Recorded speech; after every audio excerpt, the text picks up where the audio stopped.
And welcome to another edition of Odyssey House Journal. Trip Mitchell, Randall Carlisle, and our guest Mike Singleton. But who cares about Mike? Well, and I've got to compliment you. This is the most famous guest we've ever had on the show. Not Mike, but right here, right? Albert, welcome to the show. Now, let's describe Albert. Albert is... Pompous Albert. Pompous Albert. Pompous Albert has 301,000 followers on Instagram.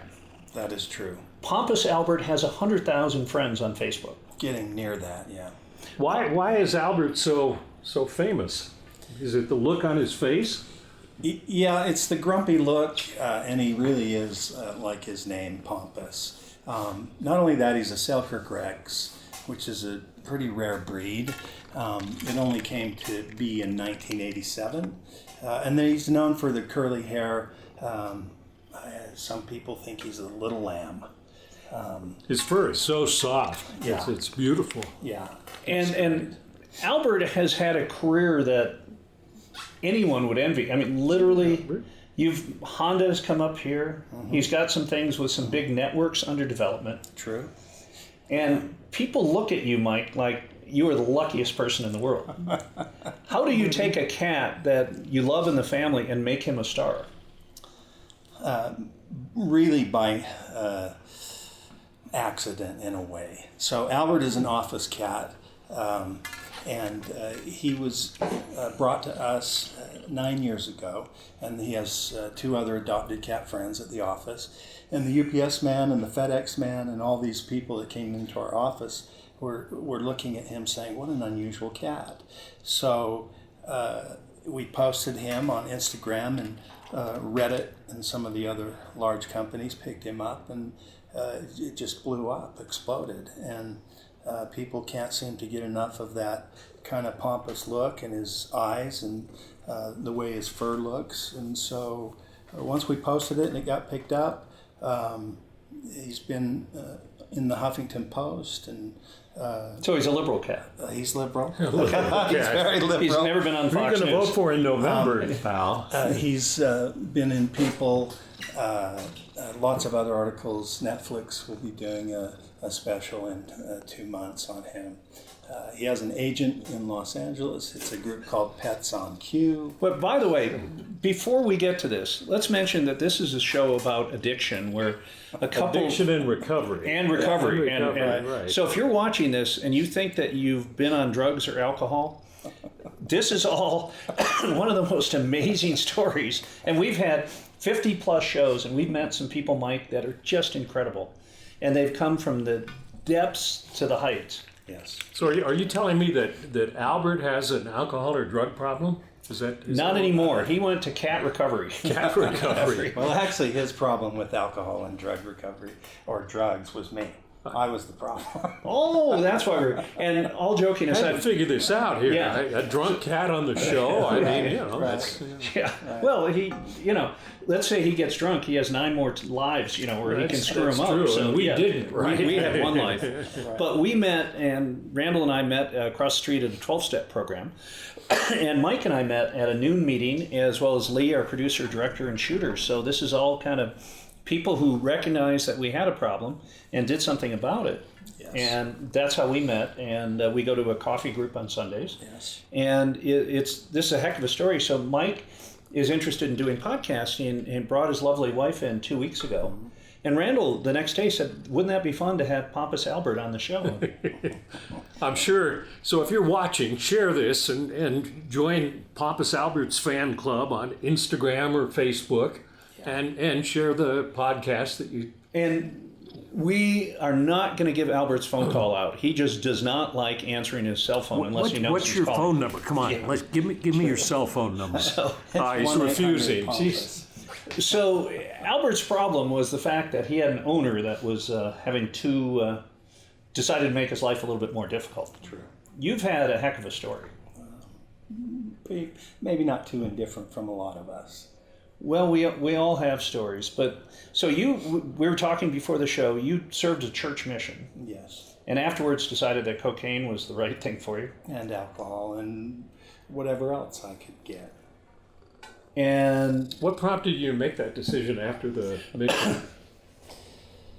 I was home for about a year, and then one of my best friends from college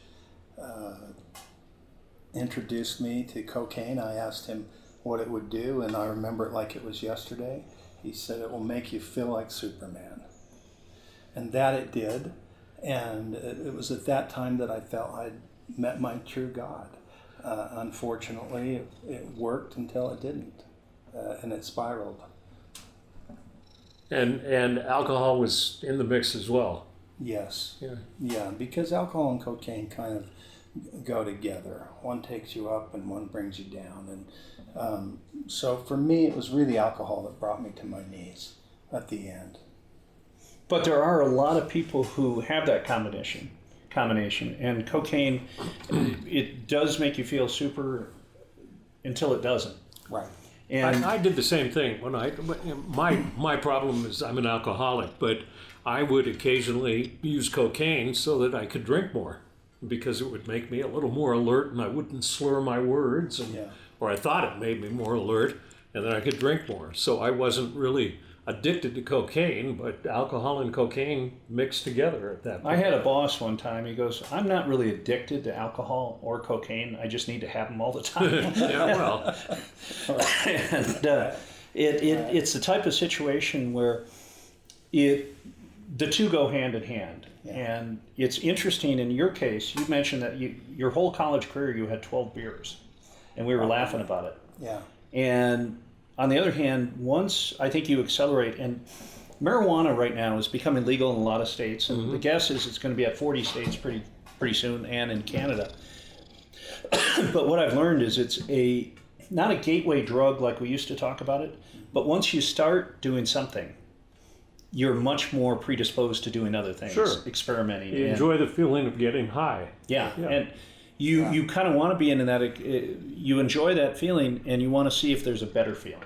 Yes. So it's a discovery in the worst possible manner. Correct. You know, I should bring this up right now. If you're listening on Spotify or iTunes, you're missing Pompous Albert and seeing it, and he's just walking around our little glass table. Well, he's here. nervous. He's got a Netflix shoot coming up. Yeah, so we would suggest, if you're listening to us in whatever country you're listening on, Switzerland's our first biggest foreign country. I was just looking at facts the other day. Those and over 100,000 views on Facebook. Yeah, and so anyway, It's not Albert territory, but yeah, well, no, probably never will be. Probably but, will be. Yeah, but so if you are listening, you might want to Google Odyssey House Journals, and it'll take you to a YouTube channel where you can actually see Albert here, who is walking around on the table enjoying himself. a glass table is pretty darn cool for a cat. Yeah, he likes it. So I didn't mean to interrupt your story. okay. It dawned on me that people might be listening saying, what in the hell are they talking about? Right. And how's a cat, Jermaine? But you brought it all home that he had a bad owner for a while. He had a bad owner. Fortunately, he has office mates, and our employees are terrific. And so the great thing about him is, I think in general, for me, after I got into recovery, Albert really became a staple for me. I mean, I would go into my office and talk to him, which most people don't talk to cats, but he gives me a comfort and satisfaction and a purpose, although he's not my only purpose. But it might be noted that he has followers all over the world. A lady painted a picture of him, oil canvas from Germany, and then flew to Salt Lake City to meet him. You're kidding. No. So, Wow. but he's not the real story. Don't tell him that. I'm just a better human being and a better human for him. I'm going on 5 years of sobriety. Way to go. And thank you. And so I have much more clarity. And But it's interesting, Mike, in telling your story, you've been sober for 10 years during that journey. yes, I've had 10 years of sobriety. I've had 4 years of sobriety. And now I'm going on 5. But the difference... I'll add that all together. 10, 5, 4, subtract the 1, multiply. That's 19 years. The difference this time is that I'm involved in a program. I went to a treatment facility.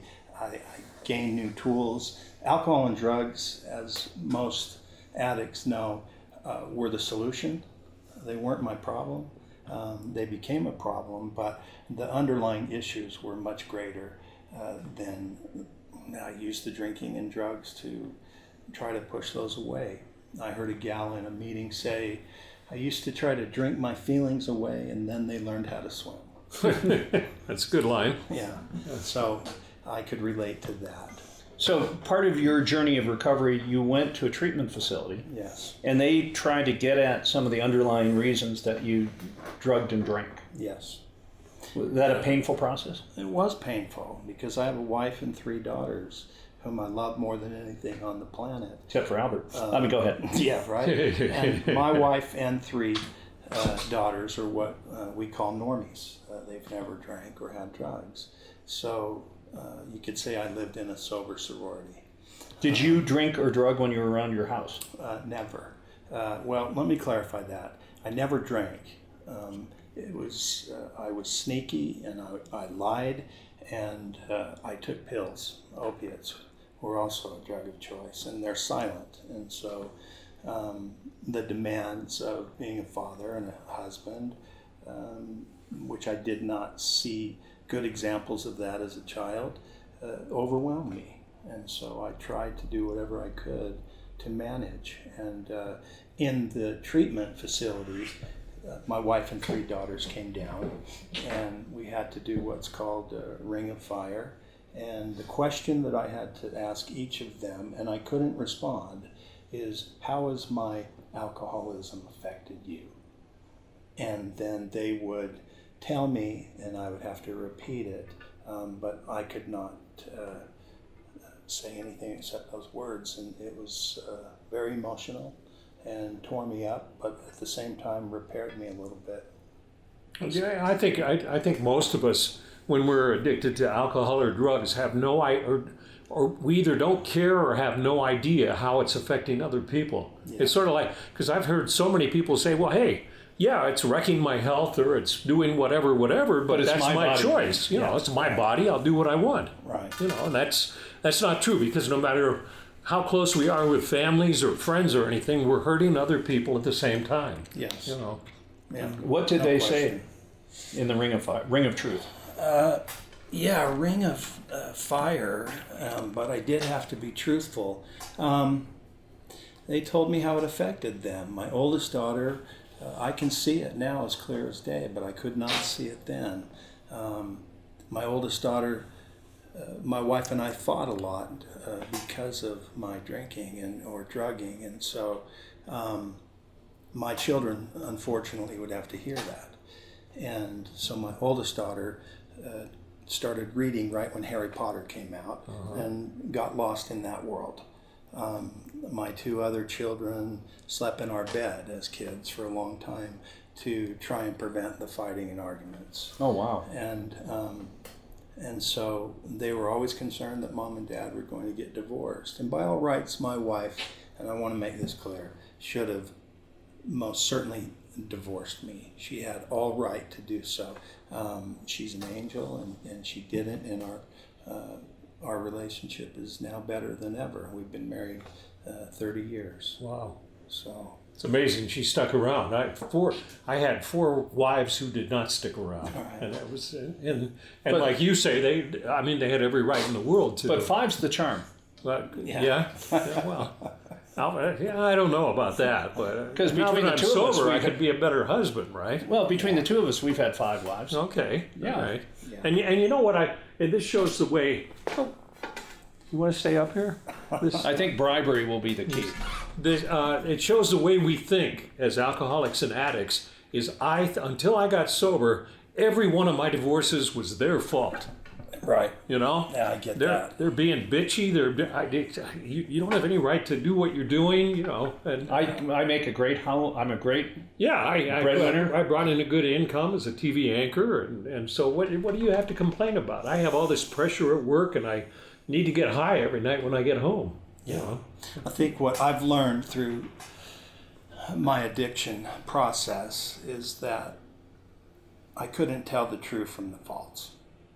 It was really difficult. I would say I have a wife, I have 3 beautiful daughters, I have a great business, I have all the things that the world can offer, yet I crash them down. And But yet you still were successful by outwards. if you want to say so in monetary ways, yeah, but inside I was, my spirit wasn't right, and I just wasn't the person that I wanted to be. And now I'm becoming that. That's right. We're going to take a short break. You're watching Odyssey House Journals. We'll be right back. Albert, knock over the treats if you want Ned to take the lid off. I don't know what he's thinking.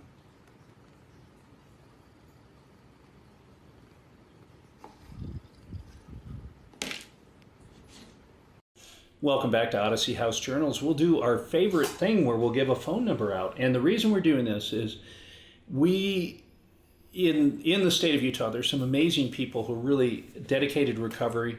A lot of us in that business are people who have been addicts and just want to help. I mean, literally are making absolutely a little money, a lot less than they could in the outside world, yourself included. Oh yeah.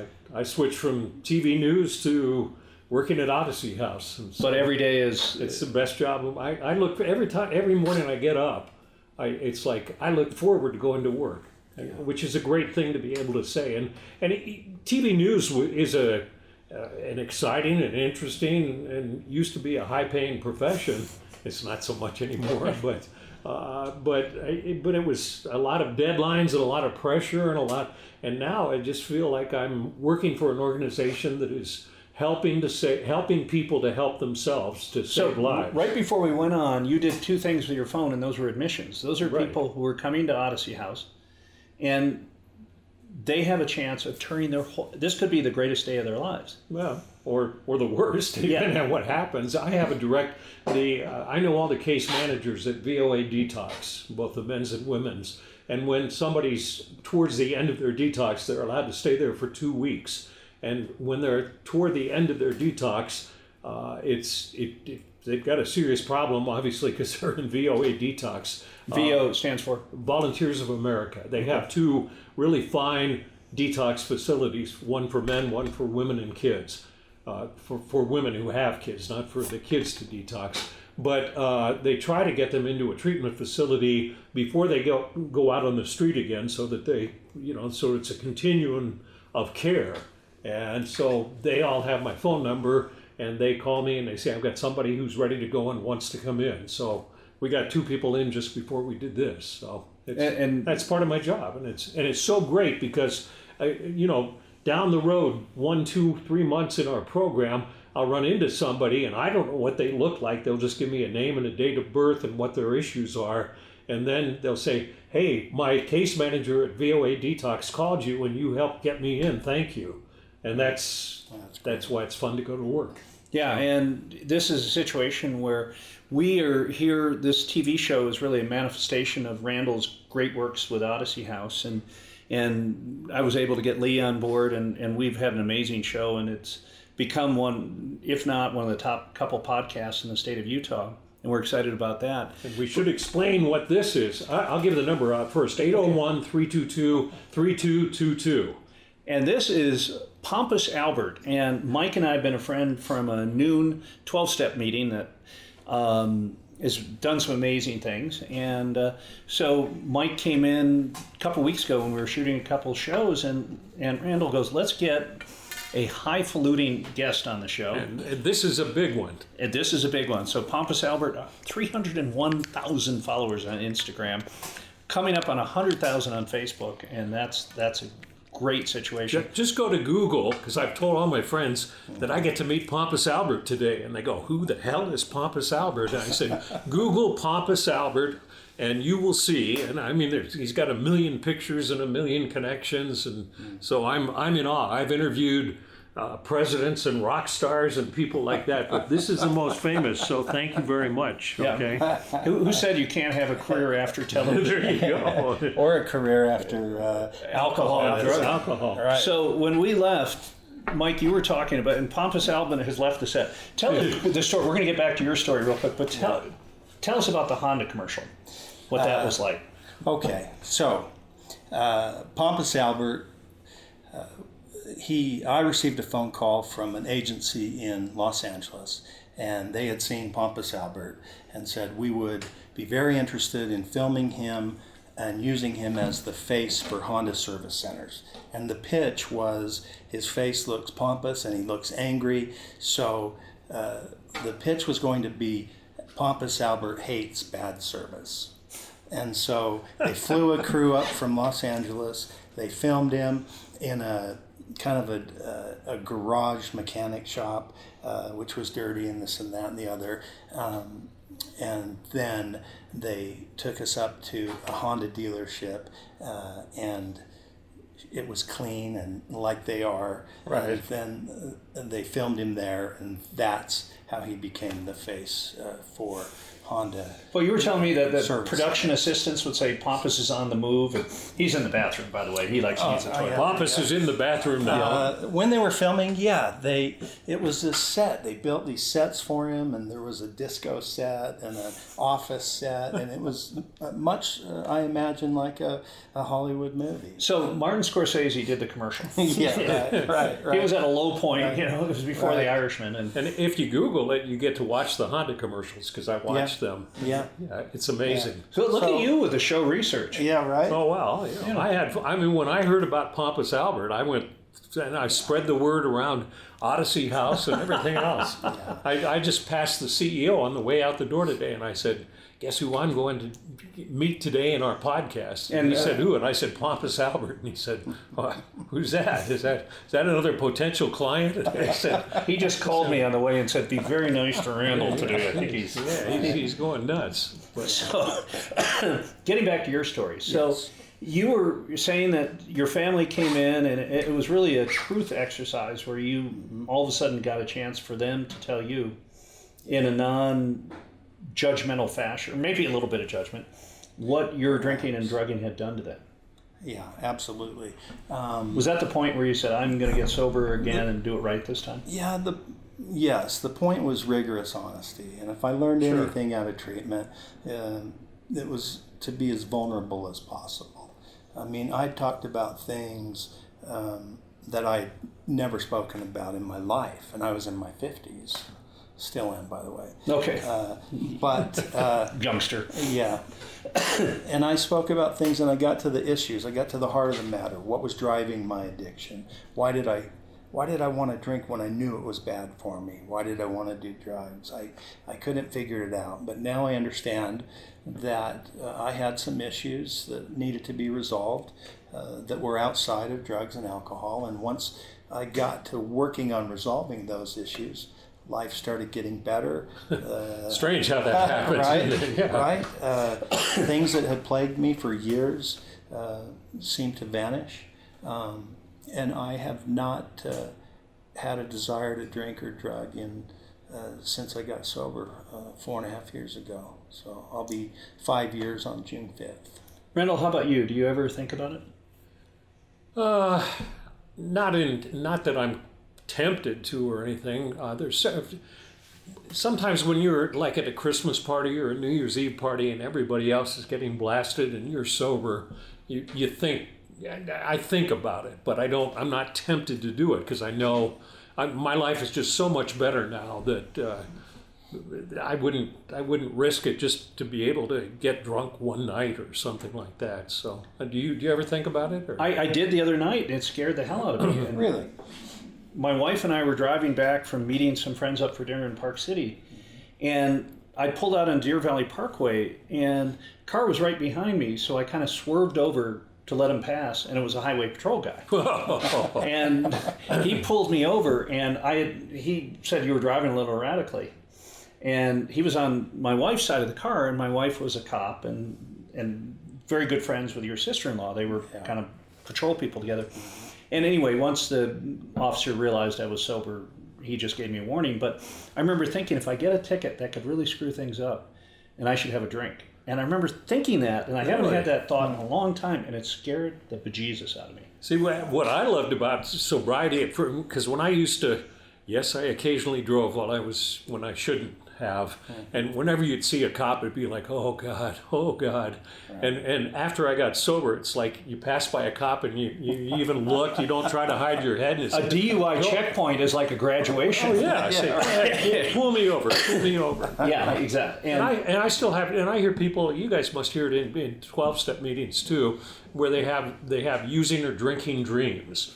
And I still do. Occasionally I dream I'm somewhere and somebody says, hey, have a glass of iced tea, and I drank it, and they said, we put something in there, and I go, oh God, I drank, and then I wake up and I say, I didn't drink, and I'm happy. But, yeah. You know. I used to call those a bonus, those dreams. You know, I actually got to drink in the dream, but when I woke up, everything was good. Yeah, that's funny you should mention it, because those are pretty idyllic, and as we look back in our lives, we look back, or at least I do, a lot of the fun times included alcohol, and you look back on that, and it's kind of scary stuff, but you've been doing great. And one thing I want to mention, when you have friends in the program who have a period of sobriety and then go back out, it's so discouraging, and I was that way for a lot of years. Yeah. But you have to look at every day that you're not doing drugs or you're not drinking is a foothold that you're going to use. There's something you learned during that picture. Yeah. But we have run out of time. Mike, so now you're manager of a super successsual cat. You've got 3 lovely daughters, a wife who we met a couple weeks ago. Things are going great for you. Yeah, life is wonderful. Can you get Albert? Can you get Albert so we can say goodbye with Albert? Come here, Al. You got to say goodbye, Albert. Yeah, it's part of a show close. Bye-bye. See? Mike, thanks so much for being on the show. Albert, you're our big get. Thank you, Mike. For Randall, I'm Tripp. Want to thank Lee and our Thanks for whole having crew me. for making this possible. And we'll see you next time right here on Odyssey House Journals.